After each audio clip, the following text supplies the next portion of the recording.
Olá pessoal, muito boa noite para você que nos assiste aqui na TVT e também nos acompanha pela Rádio Brasil Atual. O Revista Brasil TVT começa agora com a minha apresentação Cosmo Silva e da minha colega e jornalista Maria Tereza Cruz. Boa noite, Maria Tereza. Seja muito bem-vinda de volta. Oh, muito obrigada, Cosmo. Tirei essas 2 semaninhas. Bom estar de volta. Boa noite para você e para todos que nos acompanham mais essa semana aqui no Revista Brasil TVT.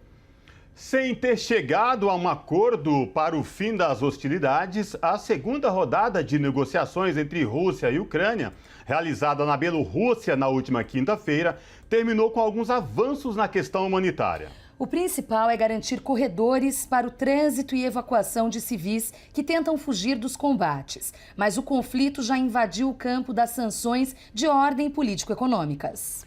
Esse assunto será discutido no Revista Brasil TVT de hoje, que também vai repercutir a eleição presidencial na Colômbia, que acontece no próximo fim de semana.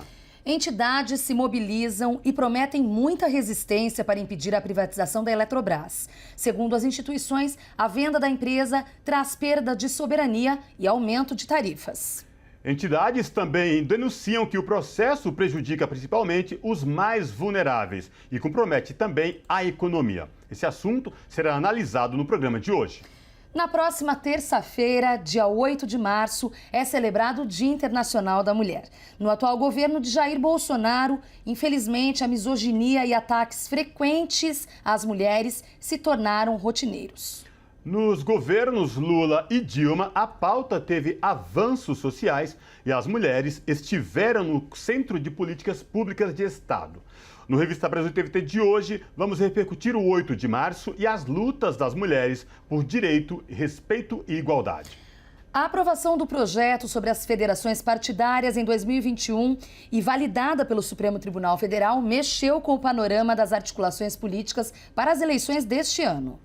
As federações vão possibilitar coalizões políticas mais duradouras, com valorização dos programas, melhores condições de governabilidade e possibilidade de eleger maior número de parlamentares. Caso decidam pela parceria, os partidos ficarão juntos pelos próximos 4 anos, não apenas durante as eleições. Esse assunto também será discutido no Revista Brasil TVT.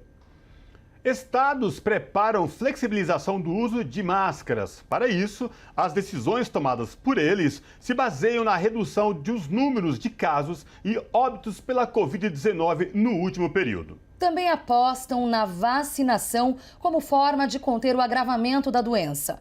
No entanto, apenas São Paulo atingiu mais de 80% da população com as 2 doses, de acordo com o painel da Rede Análise Covid-19. Esse é o percentual mínimo considerado por especialistas para a adoção de medidas de flexibilização. No Distrito Federal, esse índice está em 68,31%. Já no Rio, esse índice não chega a 70%. Além disso, a cobertura da dose de reforço necessária para impedir casos graves causados pela Ômicron é ainda menor. No programa de hoje, vamos repercutir esse assunto. E para finalizar, temos o nosso Momento Cultural. Você acompanha o Revista Brasil TVT também pelo nosso YouTube, youtube.com/RedeTVT. A aprovação do projeto sobre as federações partidárias em 2021 e validada pelo Supremo Tribunal Federal mexeu com o panorama das articulações políticas para as eleições deste ano. As federações vão possibilitar coalizões políticas mais duradouras, como valorização dos programas, melhores condições de governabilidade e a possibilidade de eleger um maior número de parlamentares. Sobre esse assunto, nós conversamos agora com Miguel Rosseto, ex-ministro e chefe da Secretaria-Geral da Presidência no governo Dilma Rousseff. Boa noite, ministro Miguel Rosseto. Prazer em falar com o senhor. Seja muito bem-vindo. Boa noite, Cosmo. Boa noite, Maria Tereza. Um prazer estar com vocês e parabéns pelo trabalho da TVT. Obrigado, o prazer é todo nosso. Ministro, muito se questiona aí a formação dessas federações partidárias e a sua validade já para o ano de 2022. Queria que o senhor trouxesse um panorama para a gente, né, o que significa exatamente as federações partidárias que vão funcionar já a partir deste ano nas eleições presidenciais. Cosmo, eu penso que para a esquerda essa é uma grande oportunidade. A ideia da unidade da esquerda, da união das esquerdas, é uma ideia muito forte no nosso meio, faz parte da nossa história, é uma referência estratégica muito forte, né? combatermos, né, um adversário comum, um inimigo comum. A federação, ela cria uma oportunidade muito grande, na minha opinião, de consolidarmos esta unidade de ação política, né, de uma grande frente política de esquerda. E a legislação aprovada, ela estabeleceu 3 critérios fundamentais, isso é muito importante, que para mim são novidades positivas, né, superando aquela lógica das coligações oportunistas que terminavam, inclusive, antes da contagem das eleições, né? E quais são esses 3 critérios fundamentais para a composição de uma federação? O primeiro delas é o caráter nacional das federações, o que é muito importante, né? Porque é a dinâmica nacional que organiza os partidos nacionalmente, que dá uma consistência programática e ideológica aos partidos, e eu sou daqueles que acreditam numa democracia forte, com partidos, né, com representação forte e com uma identidade política forte. Portanto, o primeiro critério são coligações, são alianças duradouras nacionais, que é muito, muito importante. O segundo critério, a exigência, é que ela estabelece uma ideia de um programa mínimo que é formalizado nesta aliança, ou seja, essa aliança entre os partidos, ela exige, né, um compromisso programático que dá exatamente esta identidade política, né, para esta federação, o que, na minha opinião, também é um requisito muito, muito importante, porque fortalece esta identidade política, né, com a sociedade, com os eleitores, e permite, né, uma relação mais clara e transparente dos compromissos no processo político eleitoral. Portanto, um programa comum. E o terceiro critério é que ele estabelece que o prazo mínimo de filiação, de aliança é 4 anos. Né? Portanto, é um processo que, na minha opinião, pode ser estendido e deve ser estendido a partir dessa experiência positiva construída por essas relações de vários partidos de esquerda.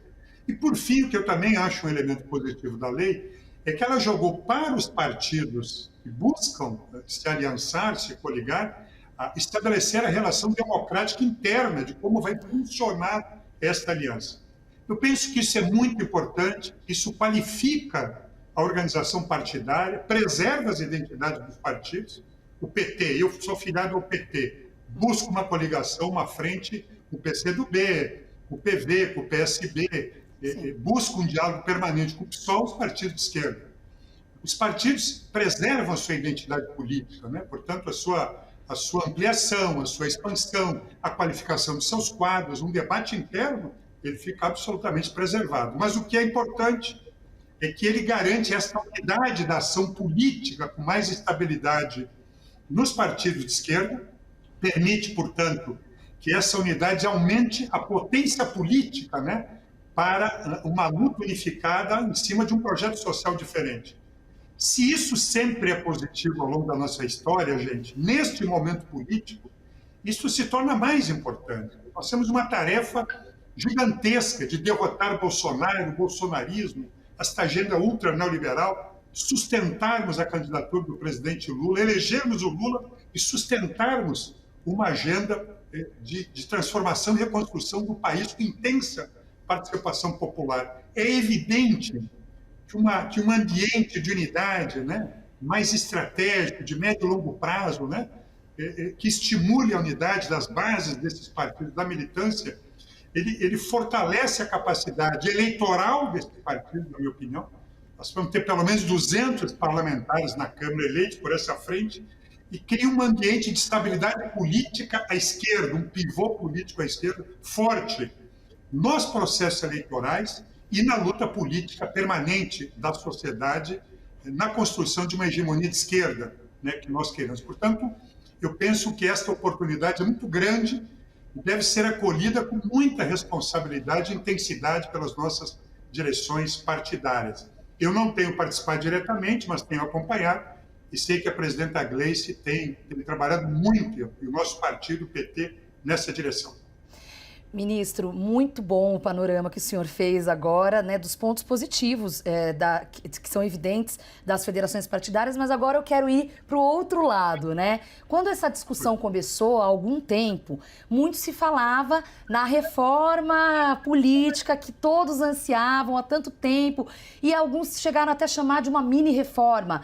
Minha pergunta é a seguinte: existe um problema hoje no Brasil, hoje que eu quero dizer nos últimos anos, e inclusive que está na presidência da República, partidos de aluguel, siglas, o PSL é um exemplo, que serviu apenas para que o presidente se elegesse, depois ele acabou até abandonando o partido. Só que olha o risco, ministro, o PSL, que era um partido nanico, hoje é um partido extremamente representativo no Congresso e nas câmaras. Minha provocação é a seguinte: há um risco, na visão do senhor, que essas federações partidárias façam com que a reforma política séria, estrutural, que venha a olhar para esses mais de 30 partidos que a gente tem, e muitos deles legendas de aluguel, fique a ver navios?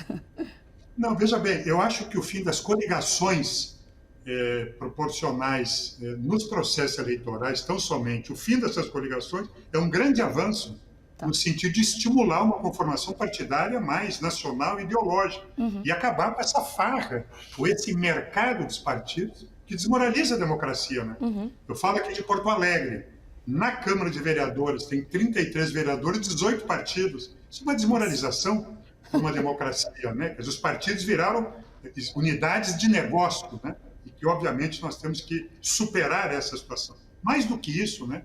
Essa representação, esse voto nominal, essas emendas individuais, fala do orçamento secreto com os recursos públicos, essas emendas parlamentares individuais, isso é a modernização do voto a cabresto da República Velha, né? Trocando voto, dinheiro por voto. Quer dizer, nós temos que buscar uma outra representação política que recupere e qualifique a democracia, né?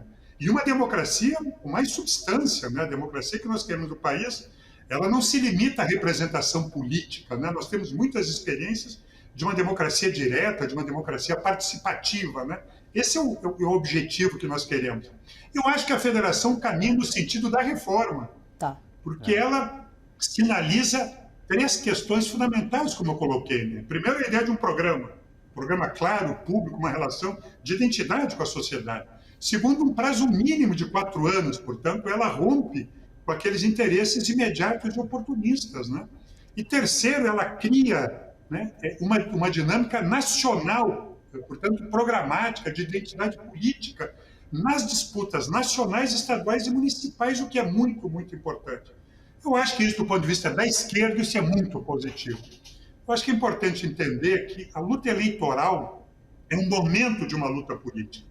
E a luta política pela construção de ideias, de hegemonia política, ela ocorre de forma permanente, né? Nas lutas sociais, nas lutas populares, na disputa por ideias, na disputa da cultura, da política, enfim.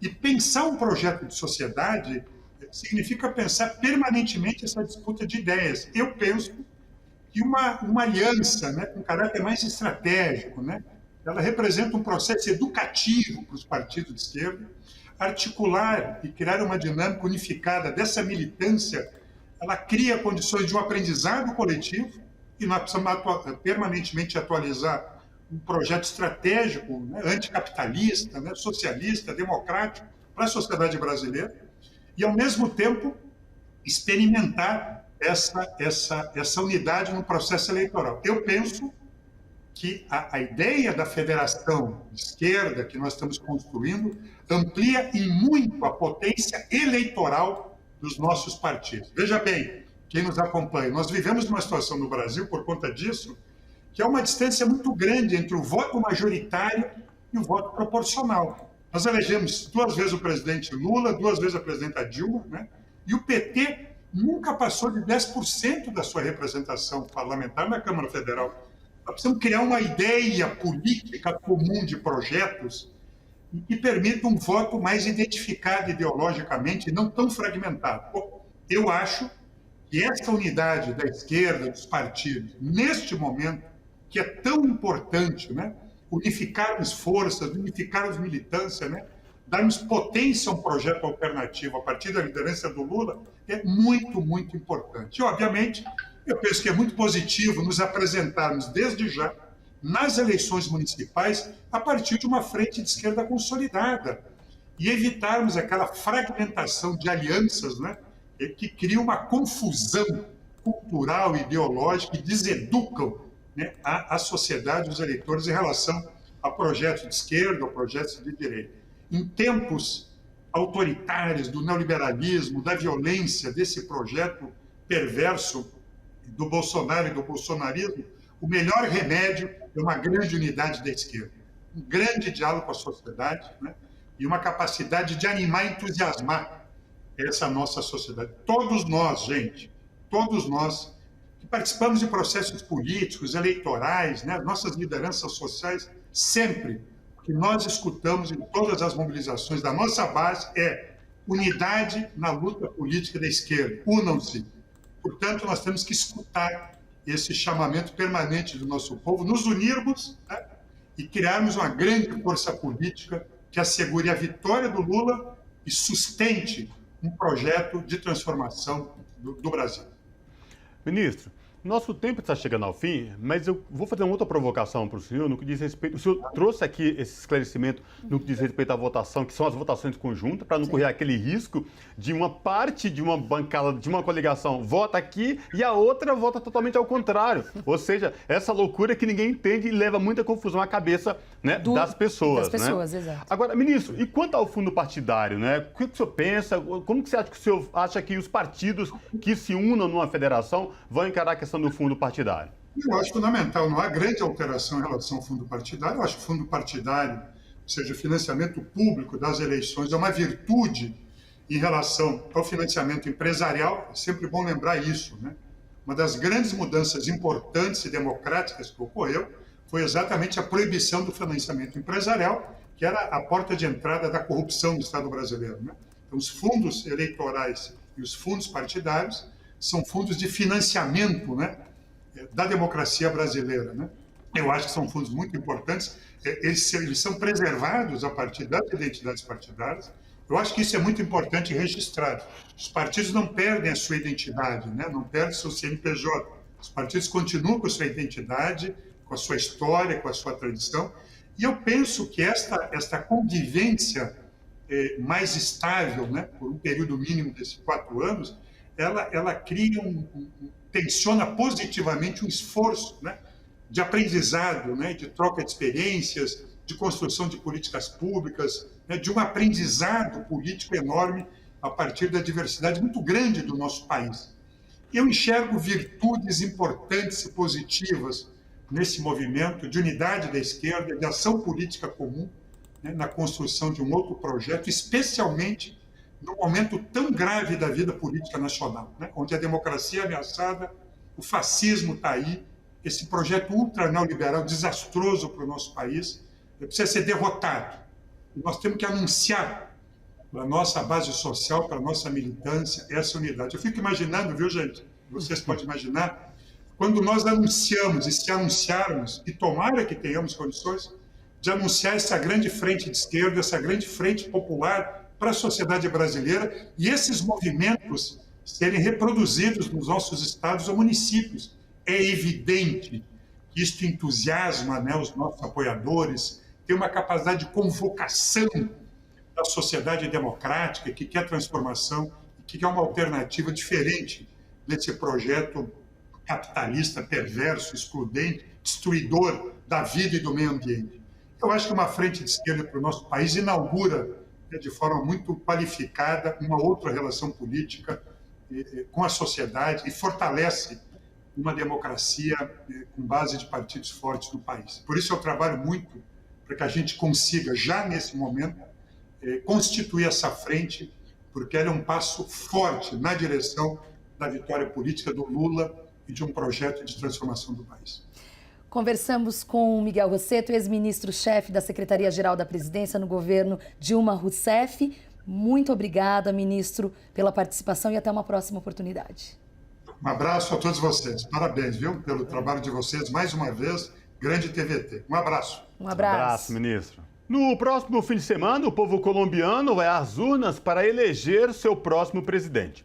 Movimentos sociais e ativistas ambientais, como sindicalistas, denunciam constantes ataques e afirmam que a Colômbia se tornou um país perigoso para se defender direitos.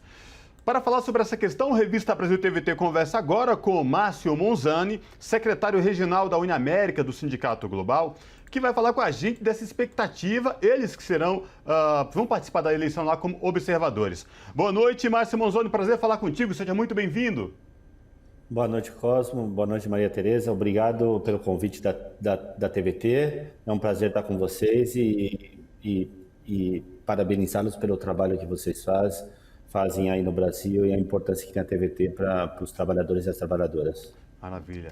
Márcio, próximo final de semana, eleição presidencial na Colômbia, de uma série de eleições em vários países aqui na América do Sul e também na América Latina, né? Já tivemos eleições no Peru, na Bolívia, e caminhamos agora para essa eleição na Colômbia.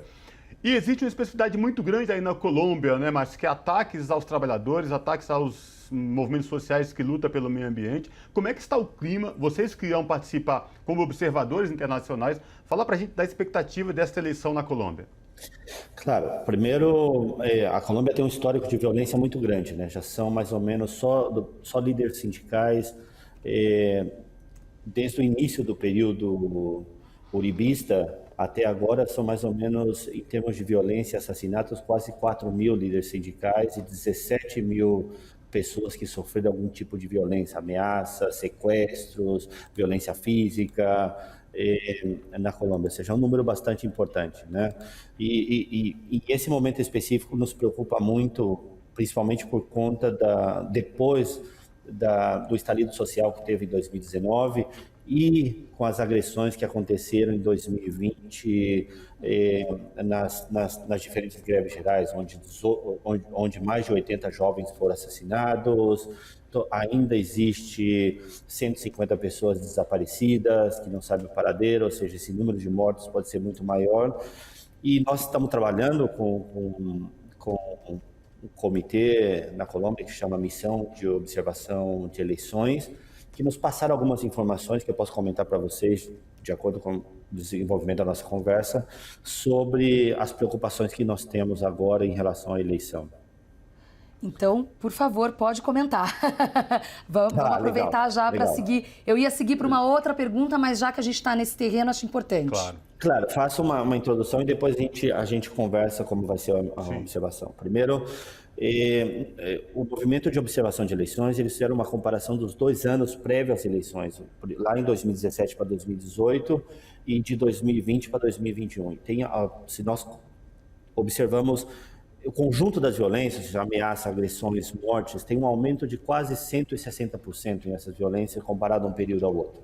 Se nós observamos, por exemplo, assassinatos, nós tivemos 81 assassinatos durante esse período, incluindo líderes sociais e líderes sindicais. Ou seja, é um número muito grande, um número muito preocupante. E a atitude do governo, por um lado, que é aquela atitude de não implementar o acordo de paz, que foi discutido em Cuba, que podia gerar um outro cenário para o processo eleitoral, a perseguição aos líderes sociais que deixaram a luta armada. Nós já temos mais de 300 mortos, assassinados, que deixaram a luta armada e tentaram reinsertar na sociedade e foram assassinados. A comissão eleitoral responsável, aqui na Colômbia chama registradoria, quando foi questionado sobre a possibilidade de fraude, a resposta foi: aqueles que acham que vai ter fraude não deveriam participar da eleição. Não apresentou nenhum elemento concreto de proteção do sistema. Então nós conversamos com essas pessoas, conversamos com as centrais e com base nisso, com base nessa informação e com base nessa preocupação, acabamos organizando a missão da próxima semana, que é composta por 2 grupos diferentes: os observadores credenciados, aqueles que podem entrar no local de trabalho, aquele que vai no local de votação, aquele que vai conversar com os eleitores, que vai ver se as cédulas de votação estão presentes. É um processo muito complexo a eleição da Colômbia, não vou explicar aqui, mas são 8 cédulas diferentes, diferentes tipos de votação que tem no processo. Então eles vão estar presentes, vendo se está funcionando tudo de acordo, as cédulas que você tem que pedir, as cédulas que tem que ser entregue obrigatoriamente. Então tem todo esse processo.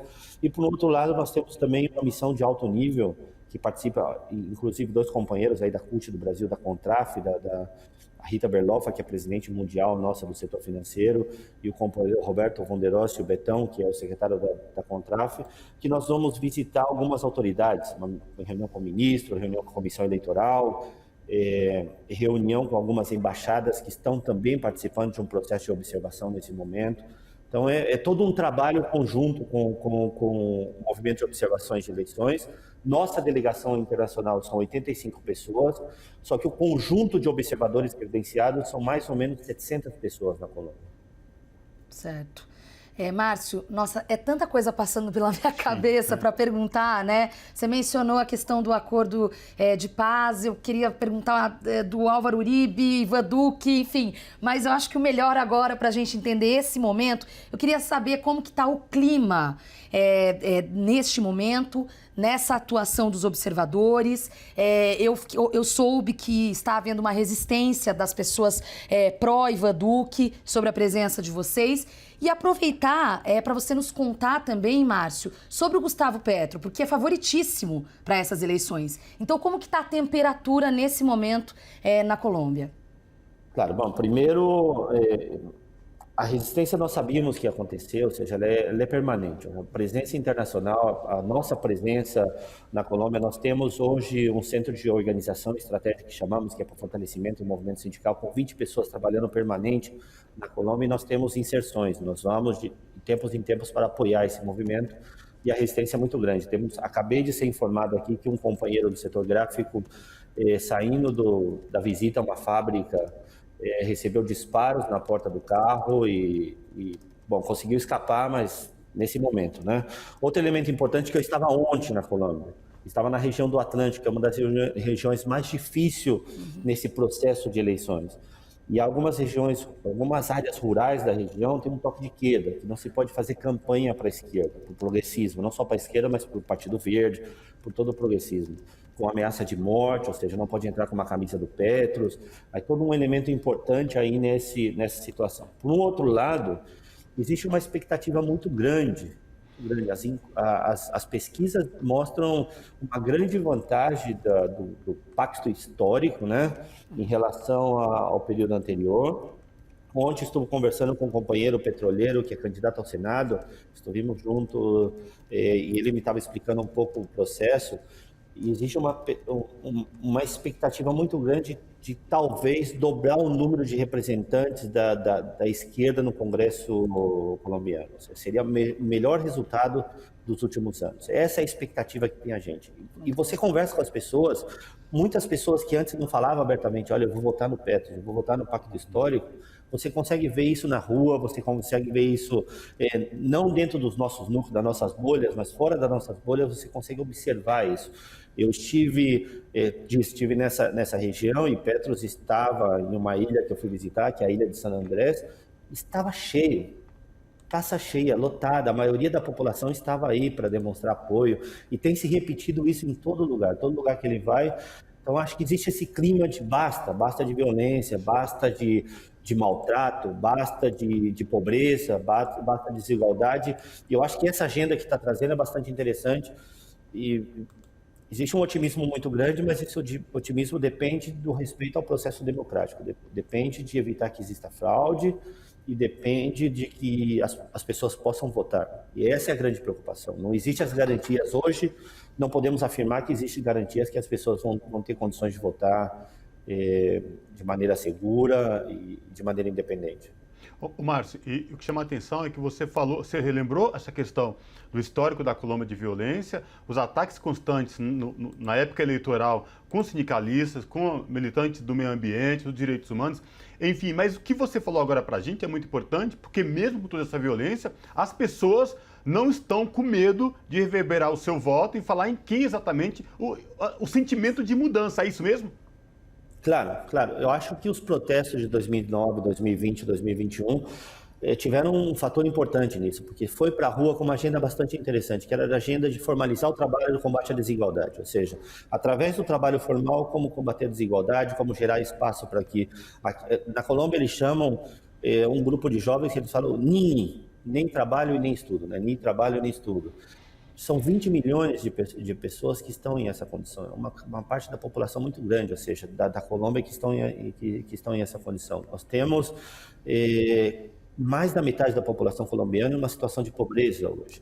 80% de formalidade, se você considera formalidade e informalidade plena, e aquela estrutural, que é os contratos por obra, contrato por tempo determinado, tudo isso, quase 80% dos trabalhadores se encontram nessa situação. O caso do Brasil, por exemplo, é 66%, isso já é uma situação muito terrível depois do golpe e depois da reforma, né? Imagina na Colômbia que está 85%. Então, tudo isso, e durante a crise de Covid, se descobriu que quase 60% da população trabalhava pelo dia, ou seja, o que ganhava no dia era para comer. Então, quando fechou tudo, 60% da população não tinha o que comer. Era muito normal, na Colômbia tem uma tradição, quando você não tem o que comer nos bairros pobres, você pendura um lenço vermelho.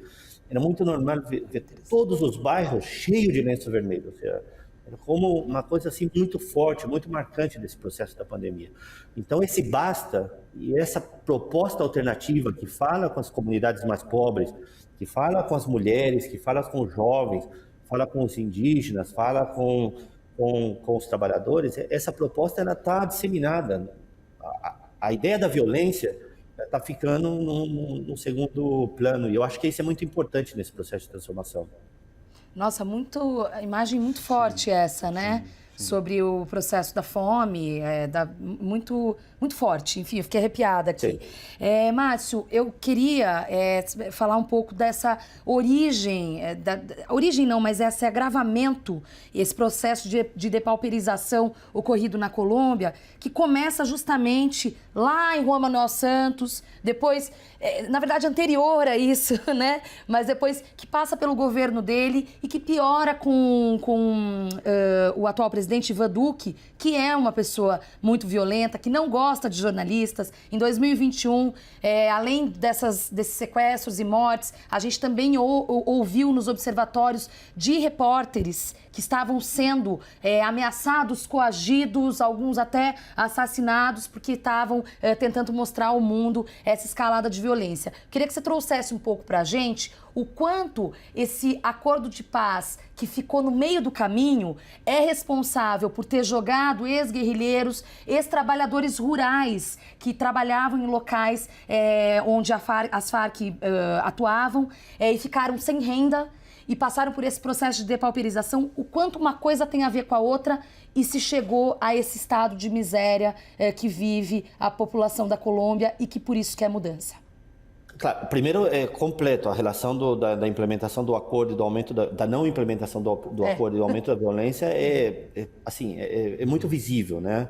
E agora voltando ao que você disse sobre esse histórico, a gente tem que entender que lá pós-Escobar se criou aquele processo de intervenção dos Estados Unidos e os grupos paramilitares, que primeiro tinham a lógica de fazer segurança e tudo isso, mas assumiram uma postura de extrema-direita. Então, esses grupos paramilitares têm um papel, hoje, em relação à violência, muito mais incidente que a própria guerrilha. Para que tenha uma ideia, 350 municípios da Colômbia têm alto risco de violência durante as eleições e mais de 60% desses municípios são os paramilitares os responsáveis pelos riscos. Não o ELN, não as pessoas que voltaram ao conflito armado. Eu não estou dizendo que esses também não são responsáveis, porque os outros 40 têm o narcotráfico e tem eles, ou seja, tem os dois elementos, e esse paramilitarismo é que assumiu o poder com o Uribe. O Uribe é parte desse processo paramilitar. Então eles assumiram, tomaram as instituições, criaram os grupos armados que ameaçam. Por exemplo, um dos principais grupos armados, que chama Águilas Negras, tem relação concreta, já comprovada com governos anteriores, governo de Uribe, e eles continuam atuando, continuam ameaçando e continuam matando pessoas.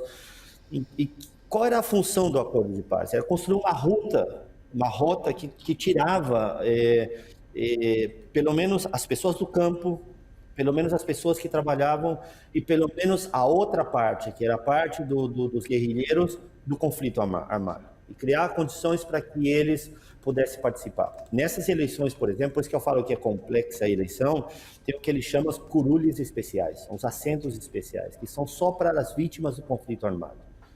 O risco é tão grande que os paramilitares, que são vitimários, estão disputando esses assentos. e não estão permitindo que as vítimas façam campanhas nessas regiões. Nossa. Então, pode acontecer que nós temos os vitimários representando as vítimas do Congresso colombiano. Imagina que loucura é essa. E pode acontecer isso, é uma situação muito concreta. A região, por exemplo, de Madalena, onde está Santa Marta, nós temos um conjunto, uma área muito grande, um território muito grande, que as pessoas foram retiradas. Ali se construíram hotéis, boutiques, ali se legalizaram terras, e essas terras estão todas na mão de paramilitares. E eram terras de campesinos, eram terras de pessoas que estavam trabalhando no campo e que são as verdadeiras vítimas e que provavelmente, se não tiver um controle absoluto sobre o processo eleitoral, vão ser representados por aqueles que vitimaram elas. Então, isso explica um pouco o contexto, como é a falta de implementação do acordo de paz em relação à eleição. Se tivesse cumprido o processo, primeiro nós não teríamos a volta da guerrilha, ou pelo menos não volta de uma grande parte da guerrilha.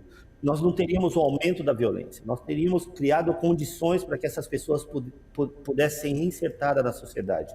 E nós teríamos uma frente única de combate, que é como diminuir a agressividade e a influência dos paramilitares no processo democrático e na economia da Colômbia. Então, essa falta de implementação, que não interessa ao uribismo, não interessa ao Duque, principalmente porque essa é a sua base de apoio, é que levou ao aumento da violência e que levou ao problema que nós temos hoje. Márcio, é tão importante isso que você está explicando, porque eu sou, enfim, a história da Colômbia me fascina, e acho que para muita gente, e não é me fascina num sentido, me fascina por como existe uma transversalidade de várias violências.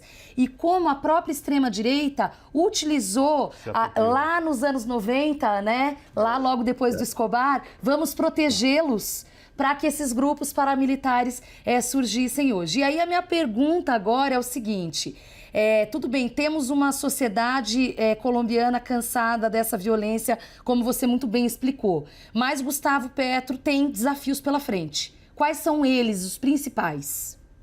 Eu acho que são os mesmos que tinha Lula quando ganhou a eleição. Primeiro é que ele tem que entender que a população, o movimento sindical, o movimento social e mesmo o Gustavo tem que entender que são diferentes situações para atender. Primeiro, você tem uma pobreza extrema e eu acho que essa deve ser a prioridade.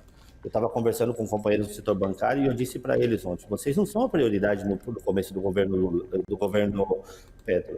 Porque se ele não atende à pobreza, não adianta ele dar condições para que vocês possam renegociar contrato e tudo isso, porque não vai resolver o problema.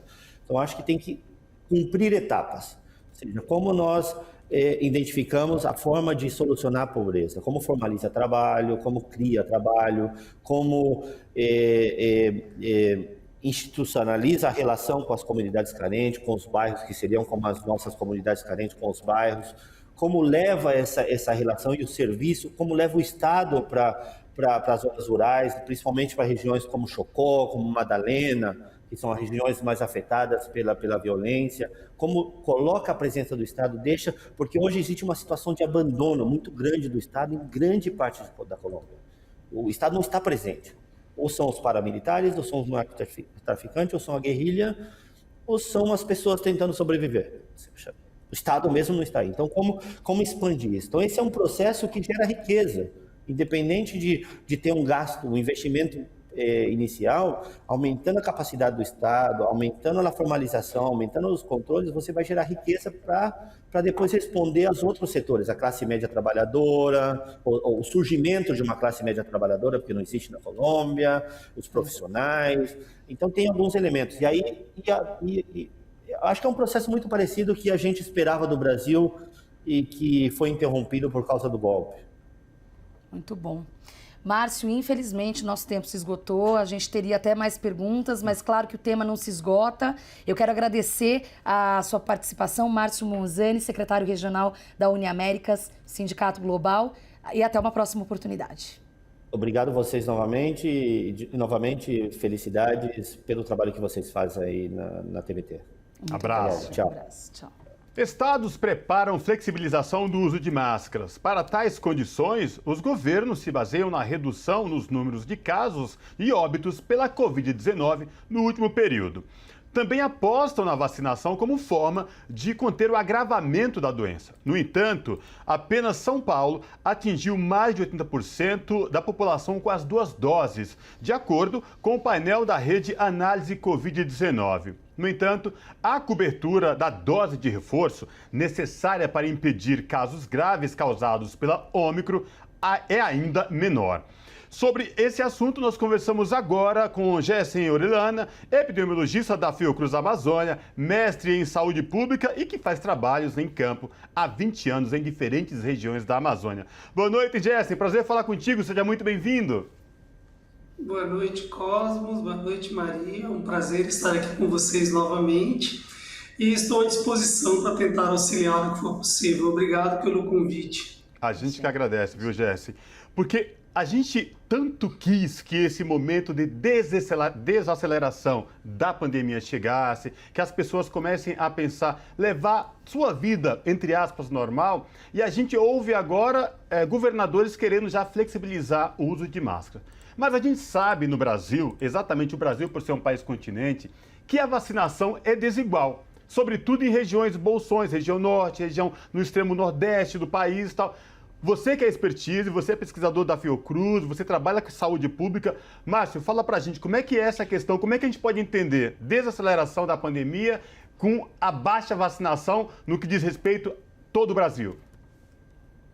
Olha, Cosmo, realmente nós temos um fato, creio que em nível mundial e inquestionável, que é a desaceleração na mortalidade e nos casos graves de Covid-19, muito, mas muito em função da vacinação, da progressão da vacinação em escala planetária. Claro que com essa pegada forte de desigualdade nas coberturas vacinais entre os continentes, e aqui no Brasil nós temos uma situação muito interessante, né, por se tratar também de um país continente, um país carregado com suas históricas desigualdades, inclusive em relação à cobertura vacinal. Se nós olhamos as coberturas vacinais, por exemplo, nas regiões historicamente mais desfavorecidas de um ponto de vista socioeconômico, de acesso a serviços de saúde, como as regiões norte e do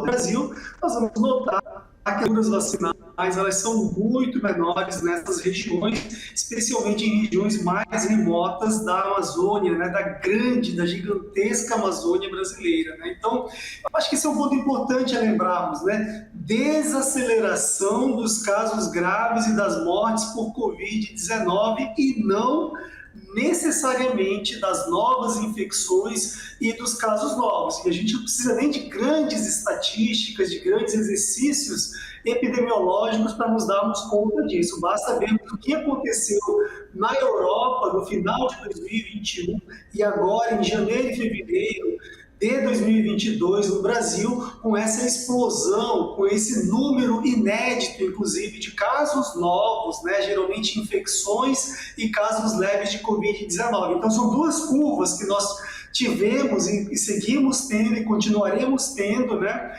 nos próximos meses, anos, quem sabe, em relação a Covid-19, que são as curvas dos casos mais leves e assintomáticos e dos casos que causam casos mais graves e, infelizmente, óbitos, né? Então, nesse sentido, eu acho que é muito complicado nós escutarmos o presidente da República, Jair Bolsonaro, e o seu ministro da Saúde, Queiroga, aventarem a possibilidade, por exemplo, reclassificação dos status da crise sanitária no Brasil de epidemia para endemia, e ainda mais preocupante é ver esse movimento, né, de muitos estados, como o Rio de Janeiro, por exemplo, no sentido de flexibilizarem medidas elementares para o adequado controle da disseminação de casos novos, como, por exemplo, Cosmo, você acabou de relatar o abandono, mesmo que seja parcial, do uso de máscaras. Eu acho que é muito cedo ainda para a gente fazer isso. Eu tenho certeza que nós estamos muito perto, ao mesmo tempo, e daqui a alguns meses, talvez aqui para o ano que vem, abandonarmos quase todas essas medidas, mas agora, início de março de 2022, eu tenho certeza absoluta que não é o melhor momento para fazermos esse relaxamento generalizado que nós vimos no Brasil no final de fevereiro de 2022 e agora nos primeiros dias de março de 2022. Até porque a gente já viu esse filme, né? Como você muito bem lembrou, Gessen. Eu queria falar um pouco dos povos indígenas, porque teve uma notícia dessa semana de um surto de Covid na região do Vale do Javari, na Amazônia, de um grupo indígena que teve recém-contato com não indígenas e 7 em cada 10 estão contaminados. Queria que você comentasse um pouco, primeiro, o que essa situação nos mostra, ou seja, o quanto ainda a questão da vacinação é importante, mais que isso, essa preservação desse contato é importante, essa prevenção, melhor dizendo, desse contato é importante, especialmente para os povos indígenas. Olha, esse é um ponto importantíssimo nessa região do Alto Rio Solimões, no estado do Amazonas, que na realidade é uma região de fronteira, né, com a Colômbia, com o Peru. Então, é uma região que nós ainda temos pouca pressão, digamos assim, dos não indígenas, e é por isso que nessa região, talvez uma das que tem a maior concentração de povos indígenas em situação de isolamento. E são pessoas que não têm a mesma experiência imunológica, digamos assim, do nosso sistema de defesa, não somente com a Covid-19, tá, Maria? Não somente com a Covid-19, Cosmos, e também com outras doenças. Eu queria lembrar aqui que um dos principais fatores que dizimou, né, as centenas de grupos indígenas na chegada dos invasores europeus foram justamente esses micro-organismos que não eram conhecidos pelo sistema de defesa dos indígenas há 500 e poucos anos atrás. Portanto, esse surto que nós tivemos atualmente na região do Vale do Javari, a região ali do Alto Rio Solimões, é uma região que ainda tem muita gente com condições, digamos, imunológicas debilitadas, certamente sem a vacinação contra a Covid-19, e não é nenhuma surpresa você ter um surto desse, onde 7 a cada 10 pessoas se infectam. Infelizmente, isso mostra, mais uma vez, o quão deficitária é a resposta sanitária à epidemia de Covid-19 no Brasil, sobretudo em populações ou subpopulações vulneráveis como os indígenas. Jesse, você trouxe esse ponto muito importante quando você fala a questão não só da Covid, mas outras enfermidades que assolam o país e aí a região amazônica, o Nordeste. A minha pergunta é, você trabalha já há um bom tempo, 2 décadas, lá em várias regiões diferentes da Amazônia, a gente sabe o quanto a região amazônica é enorme, é gigante para cobrir tudo isso. Mas a minha pergunta é, se já para a população adulta já era difícil fazer chegar a vacinação, como é que está, em especial nesse momento, Jesse, a vacinação dessas crianças, da população indígena, população ribeirinha, no que diz respeito às crianças? Olha, essa é uma pergunta muito atual, que na verdade o governo federal, as prefeituras e os governos estaduais praticamente viraram a página, né? Então, quando você vê o governo X, a prefeitura Y, o presidente da República, o ministro está dando a epidemia como esgotada, eles estão visivelmente ignorando as múltiplas realidades sanitárias, sociais, econômicas e culturais, inclusive, que nós temos nesse país continente chamado Brasil, né? Então, essa situação da vacinação das crianças nessas regiões de acesso remoto, né, de difícil um pouco, de acesso mais complicado, como boa parte dos municípios da vasta região amazônica brasileira, com certeza é ainda mais deficitária do que a vacinação em adultos, que começou há mais de um ano atrás, na verdade, né, de 19, 18 de janeiro de 2021.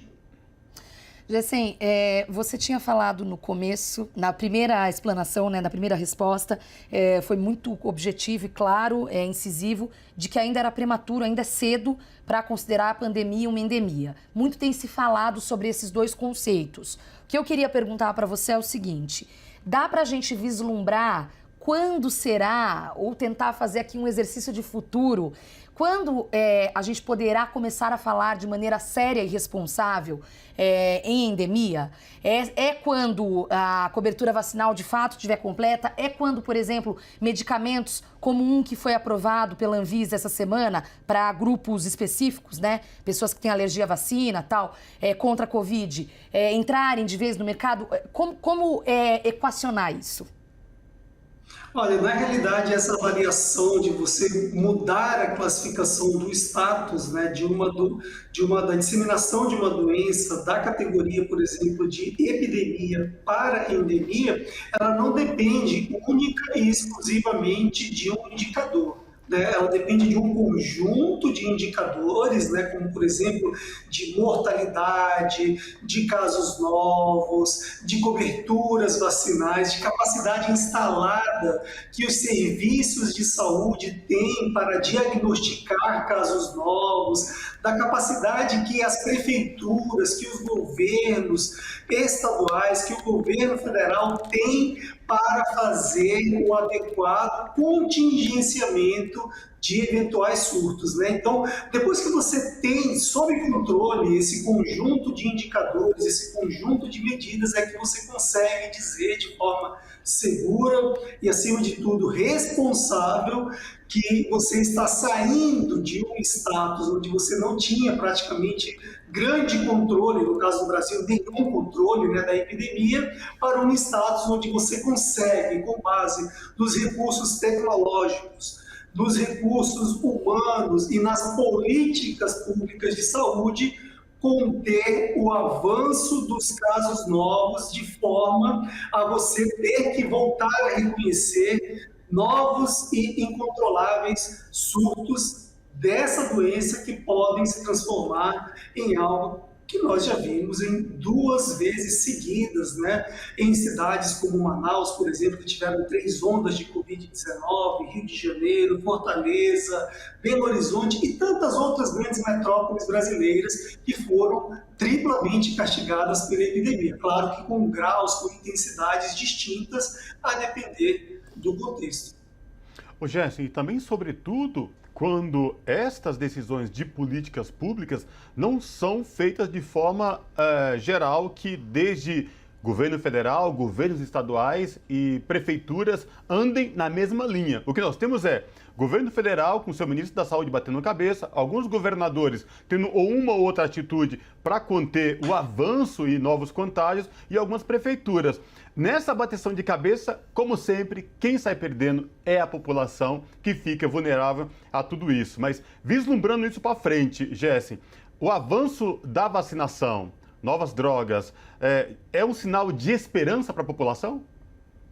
Sem dúvida, né? Eu vou começar respondendo a sua perguntas por partes, né? A primeira é em relação ao gerenciamento da epidemia de uma forma. Então, é como se fosse uma sala de aula, né? Uma sala de aula tem um professor que vai gerenciar o processo ensino-aprendizagem no ambiente escolar. Por sua vez, o diretor vai gerenciar o funcionamento de cada uma das salas de aula. Então, se você não tem um bom diretor na escola, alguém que consiga orquestrar, digamos assim, o funcionamento do ensino-aprendizagem em cada uma das dezenas de salas de aula dessa escola, você vai ter um rendimento precário nesse processo de ensino-aprendizagem dos alunos. Em relação à epidemia, a mesma coisa. Se você não tem um regente, se você não tem uma política, um plano nacional, por exemplo, de testagem em massa, um plano nacional para o enfrentamento da epidemia, um plano nacional homogêneo para a distribuição o mais justa e igualitária possível da vacina nos diferentes rincões desse Brasil, você vai ter dificuldades em administrar a epidemia. E o Brasil talvez seja um dos exemplos mais emblemáticos de toda a pandemia de Covid-19, como um exemplo negativo, como um insucesso de gerenciamento, né? Em relação ao último que você levanta, Cosmos, da esperança, né, com essas novas drogas que têm sido aprovadas pela Organização Mundial da Saúde, inclusive, as vacinas, né, esse grande número de pessoas que já tiveram contato ou com a infecção natural do novo coronavírus, independente da variante, ou com as vacinas, de fato, Cosmos, é inegável de que elas nos trazem esperança e, mais do que isso, nos fazem sentir mais perto do fim da epidemia do que no meio dela, por exemplo.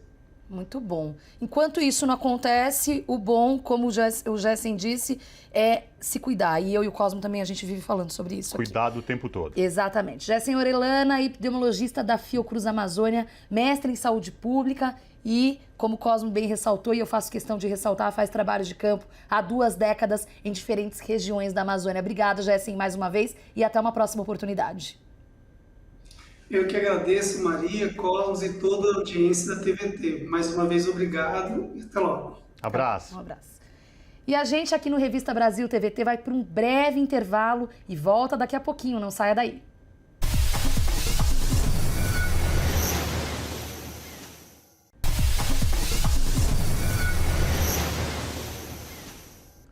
De volta com Revista Brasil TVT, aqui na TVT e também na Rádio Brasil Atual. Entidades se mobilizam e prometem muita resistência para impedir a privatização da Eletrobras. Segundo as instituições, a venda da empresa traz perda de soberania e aumento de tarifas. Entidades também denunciam que o processo prejudica principalmente os mais vulneráveis e compromete também a economia do país. Agora, para falar sobre essa questão, a Revista Brasil TVT conversa agora com Wilson Marques de Almeida, eletricitário aposentado e ex-dirigente também do Sinergia CUT de Campinas. Boa noite, Wilson Marques de Almeida. Prazer falar contigo. Seja muito bem-vindo. Boa tarde. É um prazer falar com a TVT. Sempre é um prazer recebê-los e agora, nessa situação que eu estou na condição de aposentado, ainda continuo tentando contribuir, lendo, estudando e falando com a companheirada dos sindicatos. Com certeza. Wilson, desde que se começou a falar sobre a privatização da Eletrobras, muito se questiona e vem mobilizando trabalhadores, movimentos de todo o Brasil. Agora se descobre que querem vender a Eletrobras por um preço muito inferior ao que de fato ela vale. Wilson, a minha pergunta é: a quem interessa a privatização do sistema Eletrobras? Bem, a privatização da Eletrobras interessa já desde dos anos 90, final dos anos 90, quando o PSDB implantou o processo de privatização no Brasil, no nosso país, e conseguiu levar adiante em vários estados, como no estado de São Paulo, que conseguiu completar a privatização, todo o sistema elétrico no estado de São Paulo. O interesse é entregar ao capital internacional, né, o patrimônio do povo brasileiro, e no nosso caso em particular, são os nossos controles dos nossos recursos hídricos, né?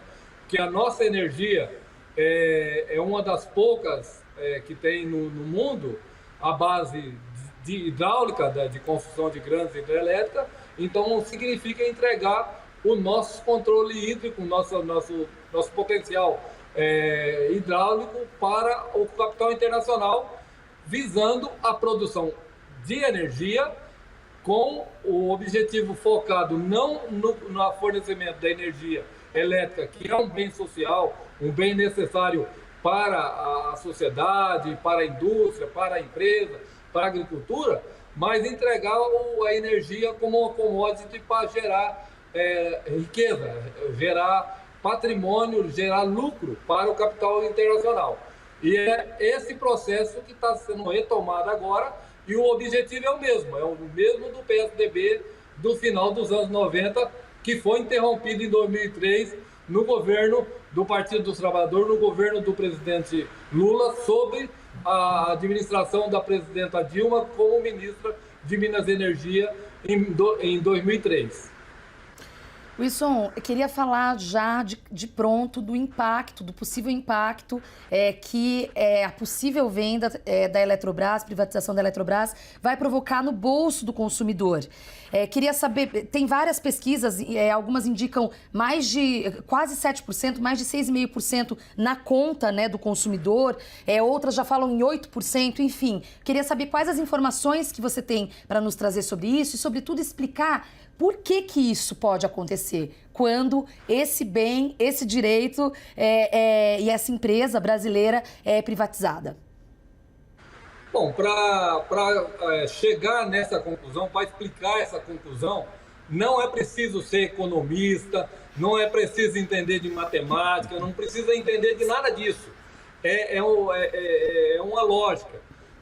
Como as nossas hidrelétricas, as nossas grandes hidrelétricas foram construídas durante os anos 90, essas hidrelétricas elas demandam investimentos de quantia muito alta.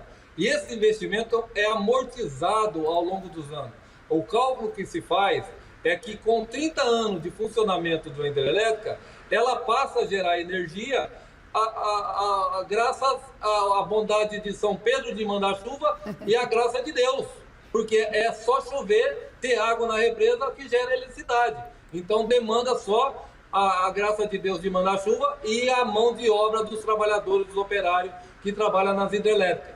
Então, quando a gente vê um projeto desse, que é privatizar a Eletrobras e fazer novamente a concessão dessas hidrelétricas, é como se na data de hoje nós estivéssemos reconstruindo todas essas hidrelétricas. Então, as hidrelétricas que hoje estão amortizadas, porque já foram pagas pela sociedade brasileira, ela gera energia em torno de 15 a 20 reais o megawatt. Ao fazer a privatização, esse megawatt que hoje é gerado na casa dos 20, 30 reais o megawatt, ele vai para 300, vai para 380. Então é uma lógica, é como se nós hoje reconstruíssemos todas as hidrelétricas do Rio São Francisco, reconstruíssemos todas as hidrelétricas do sistema Eletrobras. É simples de entender, é simples de compreender e saber o porquê que vai aumentar a conta de luz imediatamente após o processo de privatização do sistema Eletrobras. Wilson, a gente sabe que nenhum país desenvolvido do mundo entrega suas matrizes energéticas na mão da iniciativa privada, porque isso implica diretamente na soberania desses países, não tem como. Aqui no Brasil é diferente. Nós queremos entregar a nossa soberania de mão beijada, assim, numa bandeja de prata para o capital privado. Vocês, eletricitários, você foi aposentado, ex-dirigente do setor, outras entidades se mobilizam. Como é que está essa questão da mobilização de vocês, eletricitários e outras entidades, para alertar a população contra os riscos que são diretamente, que envolvem o processo de privatização do sistema Eletrobras? Wilson?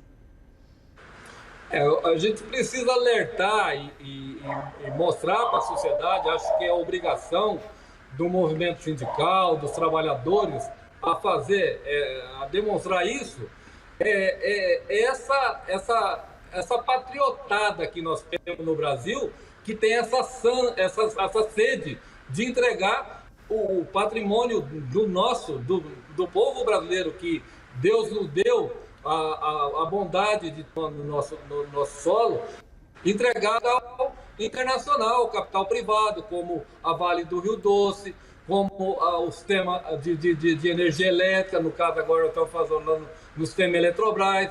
Nós entregamos as fábricas de adubo da Petrobras para a Rússia e agora estamos com um problema com a Rússia, porque a Rússia não quer não pode mandar o adubo para nós. Mas o adubo era nós que fabricava. Lá em Três Lagoas, agora que esse presidente foi lá na Rússia, foi para vender a fábrica de adubo lá de Três Lagoas, para a Rússia. E agora nós estamos nesse debate de que vai faltar adubo para nós, porque a Rússia não quer nos entregar o adubo que comprou de nós, do sistema Eletrobras.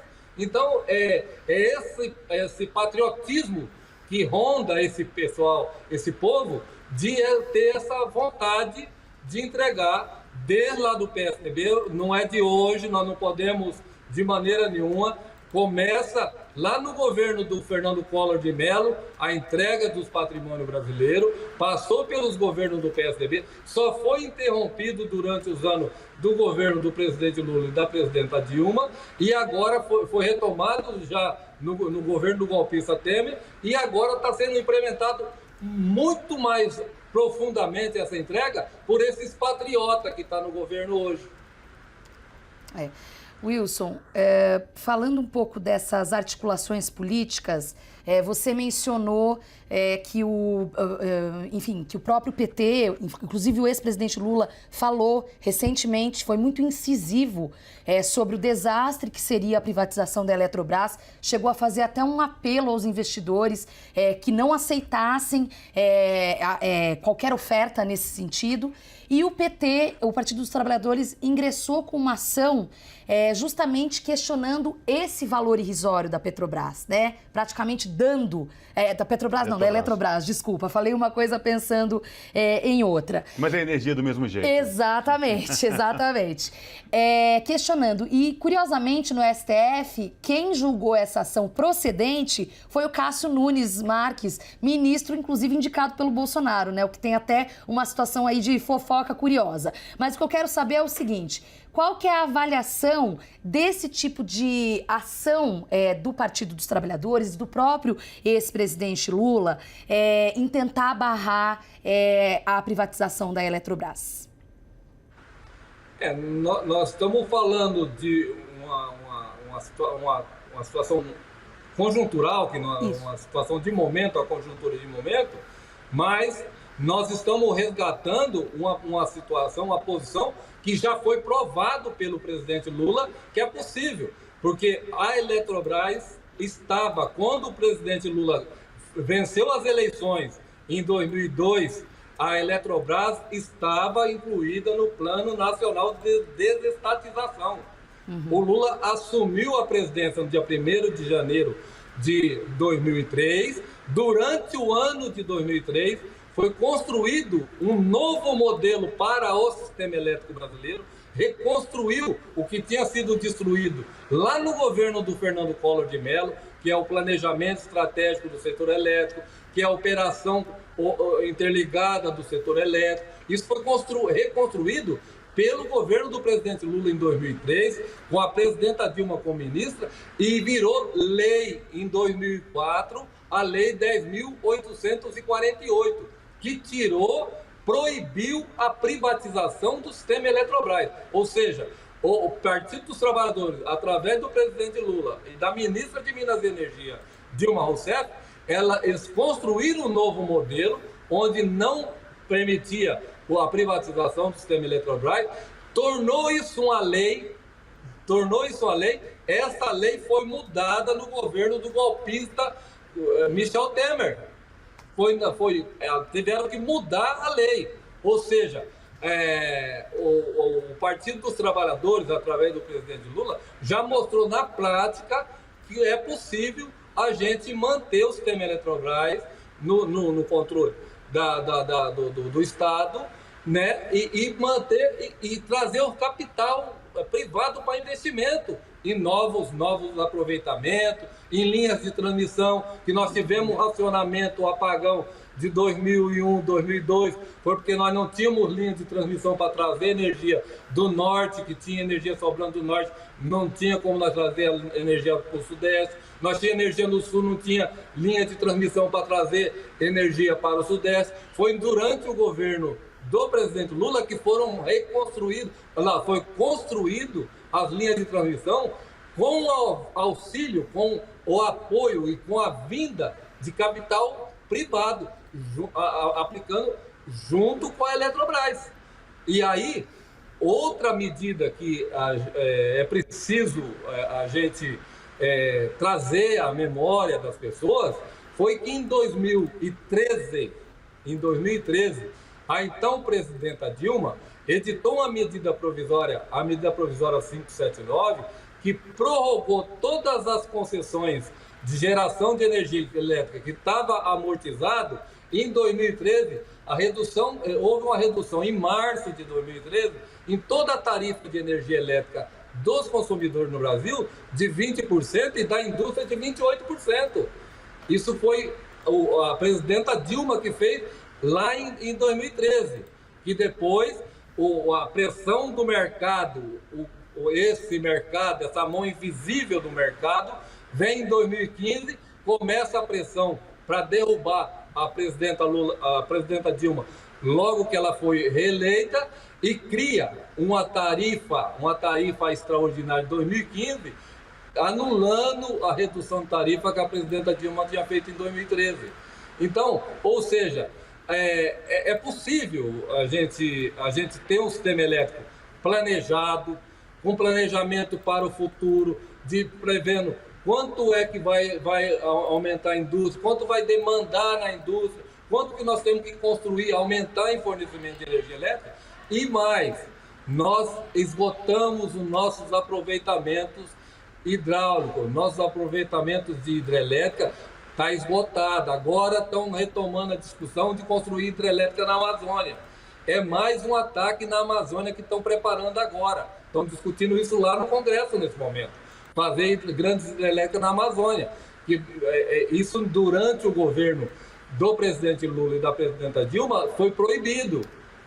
Nós refizemos o projeto de Belo Monte para não fazer uma grande represa em Belo Monte e fazer um aproveitamento hidrelétrico com turbinas mais capazes, mais eficientes, gerando eletricidade com pequeno barramento de água, não fazendo a inundação das terras indígenas que a hidrelétrica Belo Monte prometia no projeto lá da época dos militares. Então, ou seja, essa discussão que nós temos que fazer agora. Quando a gente fala de privatizar a Eletrobras, nós estamos falando de entregar o Rio São Francisco. O Rio São Francisco é a vida do Nordeste, do Norte e do Nordeste do Brasil. É entregar a vida do sertanejo na mão do capital privado internacional. E é esse que os patriotas de governo de plantão hoje estão fazendo. Perfeito. Wilson Marques de Almeida, eletricitário, aposentado, ex-dirigente do Sinergia CUT de Campinas. Prazer falar contigo, obrigado pelos esclarecimentos. Esperamos falar contigo em uma próxima oportunidade. Abraço.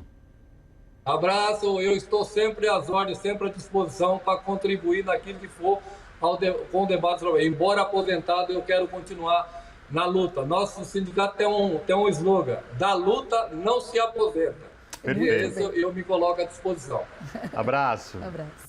Na próxima terça-feira, dia 8 de março, é celebrado o Dia Internacional da Mulher. No atual governo de Jair Bolsonaro, a misoginia e ataques frequentes às mulheres se tornaram rotineiros, infelizmente. Nos governos Lula e Dilma, a pauta teve avanços sociais e as mulheres estiveram no centro das políticas públicas do Estado. Para repercutir o 8 de março, as lutas das mulheres por direitos, igualdade e respeito, nós conversamos a partir de agora com Eleonora Menicucci, ex-ministra de Políticas para as Mulheres no governo da presidenta Dilma Rousseff e professora titular de Saúde Pública da Unifesp. Olá, professora e ministra Eleonora Menicucci, seja muito bem-vinda. Como vai? Olá, como vão vocês, essa dupla?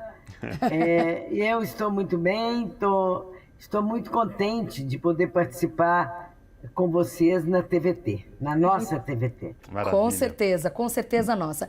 Ministra, para a gente começar a esquentar aqui o bate-papo, eu queria primeiro perguntar, a gente sempre fala, né, da data do 8 de março, muita gente fala de homenagear as mulheres, mas é de fato um momento de a gente lembrar a resistência, de lembrar as lutas e os avanços tão importantes. Na pandemia, a gente teve um aumento gigantesco da violência contra as mulheres. E a gente, infelizmente, tem uma ministra que pouco ou nada faz declarações atabalhoadas e pouco ou nada fez no sentido de políticas para o enfrentamento do grave problema da violência contra a mulher. Então, eu gostaria de perguntar quais os desafios, na visão da senhora hoje, para a gente fazer esse enfrentamento. Olha, uma excelente pergunta. Os desafios são enormes, são todos. E é importante dizer que o 8 de março é uma data de luta, é uma data de resistência, desde as mulheres revolucionárias Clara Zetkin, que socialistas, e nós passamos a estar na frente de todos os movimentos revolucionários e de todos os momentos de mudança social que protagonizou a história do Brasil e a história do mundo, do planeta. Veja, e por que isso? Se pensarmos nessa guerra agora da Rússia com a Ucrânia, a guerra não tem o rosto da mulher. A guerra é de homens. E foi por isso que nós, mulheres pesquisadoras feministas, tivemos que inventar publicações chamadas História da Vida Privada. Porque onde nós estávamos? Na cozinha, na casa, nos quartos, na lavanderia. Então foi fundamental a história da vida privada, que desvendou e desvelou para o mundo onde estavam as mulheres no cotidiano. E o que nós levamos com isso?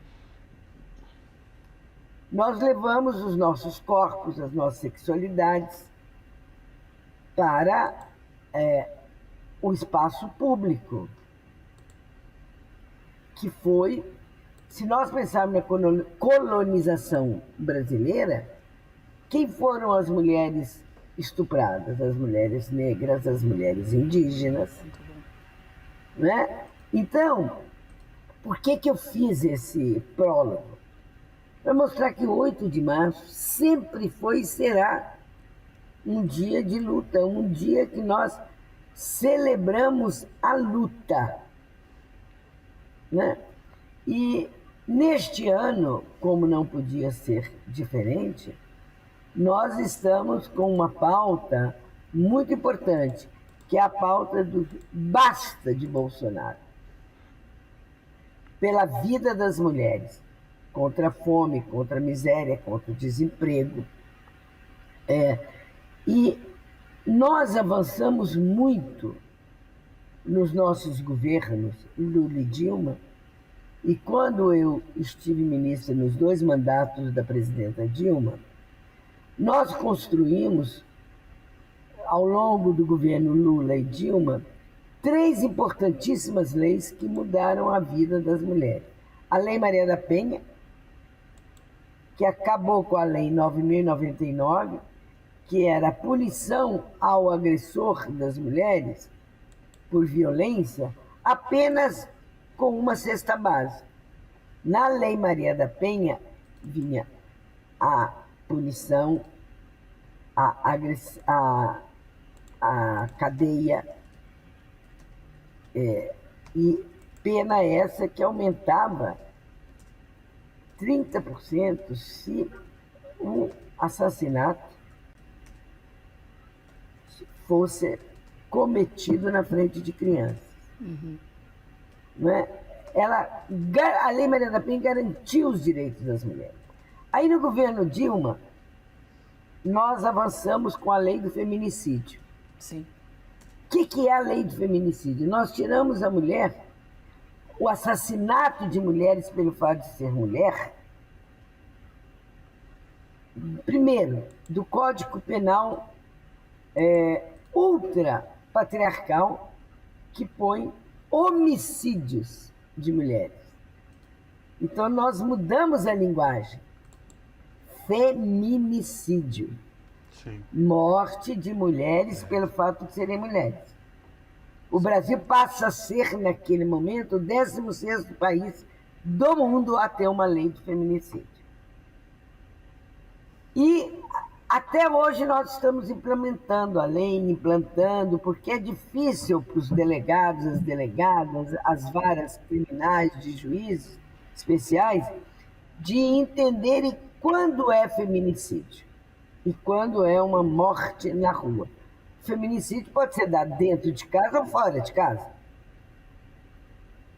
E a lei, a PEC das trabalhadoras domésticas, que aumentou de 9 direitos da então CLT para todos os direitos da então CLT.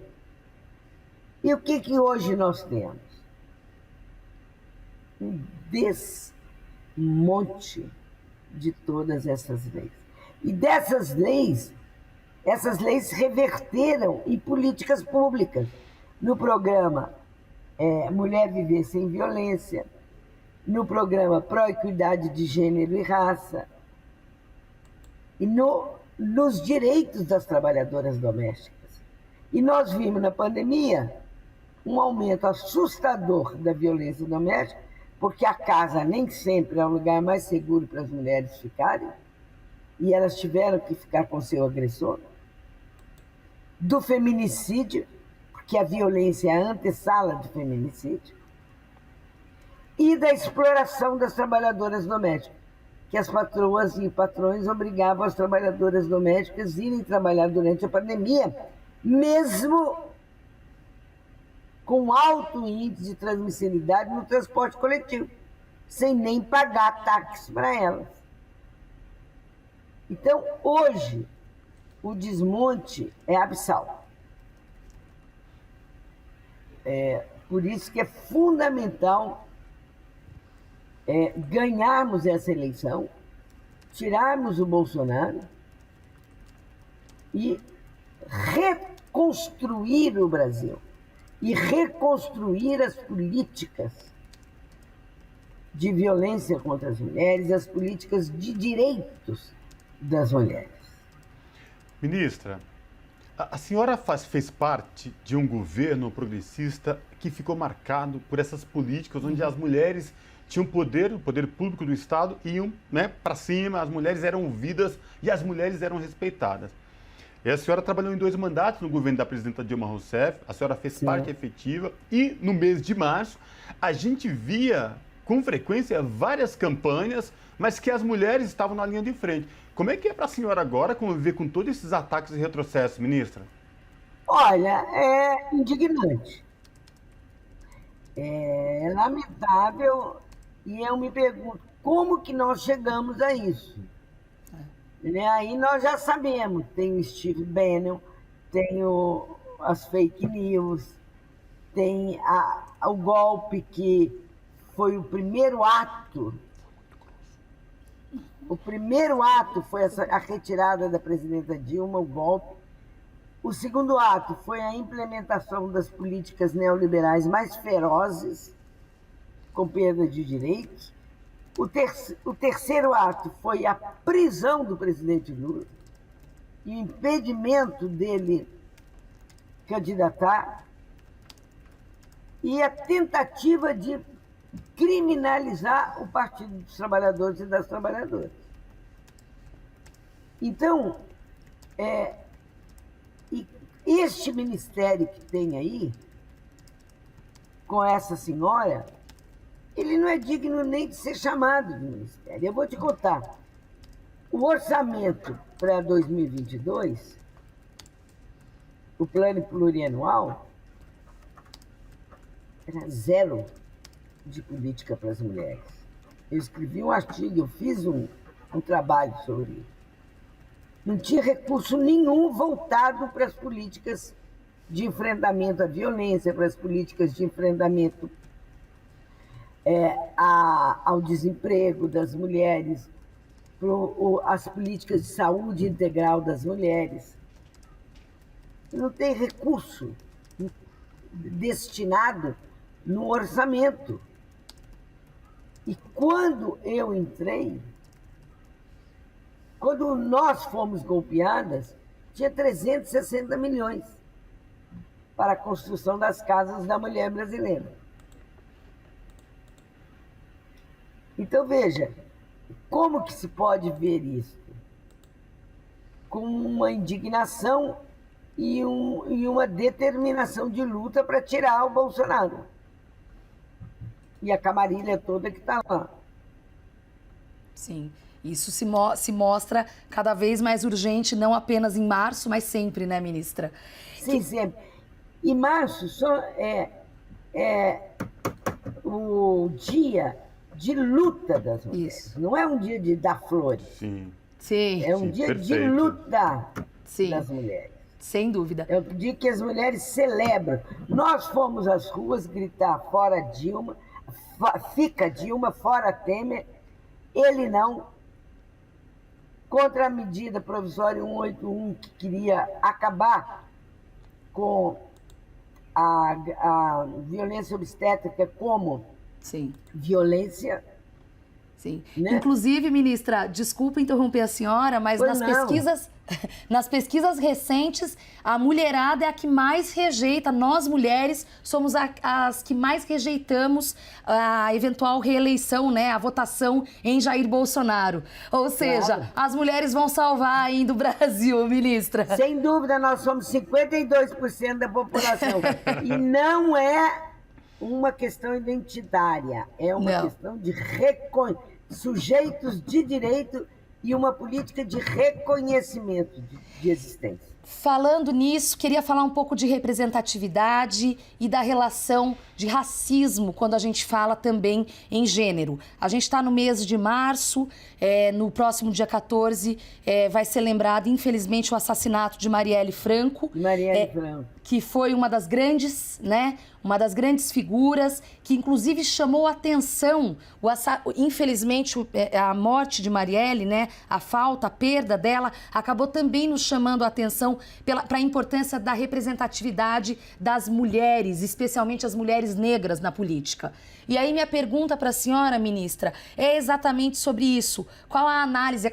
Avançamos, temos na Câmara dos Vereadores, por exemplo, em São Paulo, temos na Câmara dos Deputados, temos em algumas assembleias legislativas pelo Brasil, mulheres trans, mulheres negras, mas ainda há muito que caminhar. Eu queria saber da senhora qual a avaliação sobre a importância da presença da mulher na política. Olha, eu acho fundamental. Eu acho que não existe política sem a participação das mulheres. E não existe política sem considerar classe, gênero e raça como estruturante da radicalidade da democracia.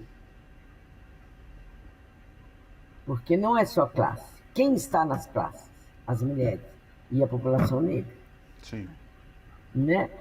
E 52% da população, que são as mulheres, e 49% desses 52% são mulheres negras, então nós não somos identitárias e nem minorias. Nós somos maioria. Né? E veja, existe há um tempo um conceito que foi construído, que é muito importante, da violência política. Todas essas mulheres eleitas sofrem barbaridades no exercício de seus mandatos. As nossas vereadoras, as vereadoras dos partidos de esquerda, PSOL, PCdoB, sofrem violências muito bárbaras para o exercício do seu mandato. E se ela é que nem Viva Marielle Franco, se ela é mulher negra e lésbica, ela não é de direito, ela não é sujeita de direito. Isso é gravíssimo. Isso é gravíssimo. E se ela trabalha com direitos humanos, mais grave ainda. São os motivos da morte da Marielle, do assassinato bárbaro da Marielle. E quantas Marielles não são assassinadas no cotidiano? E quantas Marielles não são violentadas politicamente no exercício de seus mandatos? E o que querem com isso? Gerar uma baixa autoestima das mulheres no exercício de seus mandatos e que elas desistam. Só que estão muito errados. Eles resolveram nos matar, mas nós resolvemos não morrer. Então é uma relação muito assimétrica. Sim. Ministra. Não é simétrica. Não. Ministra, entre 2016 e 2017, a senhora, tentaram processar a senhora por ser tão proativa na defesa das mulheres, de hoje deputado federal em Brasília. E na época eu fiz duas coberturas, uma quando a senhora foi inocentada e outra quando mulheres se reuniram para defender a senhora. E uma delas, quando a senhora foi inocentada aqui no Tribunal de Justiça de São Paulo, próximo à Praça da Sé. E aquilo me chamou muita atenção, porque quem estava lá, e teve tentativa de violência naquele momento contra a senhora, e o que me chamou a atenção foi as mulheres que se reuniram para ir lá levar solidariedade à senhora e defender a senhora, né, naquele processo a qual a senhora tinha sido absolvida. Como que foi aquele momento, ministra? Aquele momento foi impressionante. Foi primeiro, muito emocionante, porque todas as vitórias contra o capitalismo, o patriarcado, o machismo, são muito valiosas e muito emocionantes, né? E ali foi uma luta muito violenta, porque eu enfrentei o Alexandre Frota, hoje deputado, pelo caso ele disse que eu era ministra e fiz uma nota protestando contra uma fala dele na televisão, que ele disse que estuprou uma mãe de santo até ela ficar desmaiada. Aí eu falei que eu era contra a cultura do estupro e que aquilo merecia punição. E ele abriu um processo contra mim. Na primeira instância ele ganhou, eu ganhei na segunda instância. E ali, na sala do juiz, quando o juiz deu um veredito, ele estava na fila atrás de mim. E pouquíssimas pessoas. E a hora que eu saí do fórum com aquela enormidade de mulheres ali, eu falei, sempre estou do lado certo da história. E isso foi muito importante para mim, para a luta contra o estupro. Porque o estupro não é uma banalidade. Não. O estupro é uma das maiores violências que uma mulher pode sofrer. Sem dúvida. A relação sexual sem consentimento. E aquele momento ali na praça do Fórum foi grandiosíssimo do ponto de vista de nos firmarmos como sujeitos políticos da história. Foi mesmo. Muito bem lembrado. E parabéns por Obrigada, por esse momento, porque realmente as pessoas confundem, não, né? Não é confundem, mas é isso. A gente tem que chamar as coisas pelo nome certo.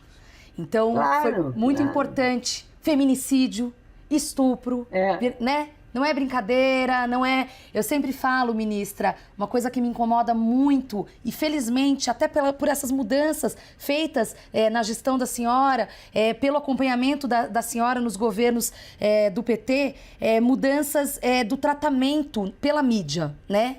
A gente não vê, felizmente, mais, ou vê menos, melhor dizendo, manchetes como homem matou a mulher por ciúme, né? A gente tem que acabar com esse tipo de coisa, né?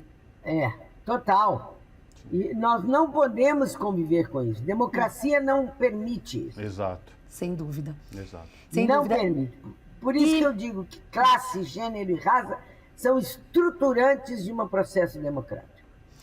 E, ministra, a gente está chegando no final do nosso bloco, da nossa conversa. Eu queria que a senhora desse uma mensagem para nós, mulheres, de inspiração. A senhora já é uma inspiração para todos nós que estamos ouvindo, mas eu gostaria que a senhora deixasse aí um pensamento, uma mensagem para esse próximo dia 8 de março e para os outros dias desse ano que vão ser de luta.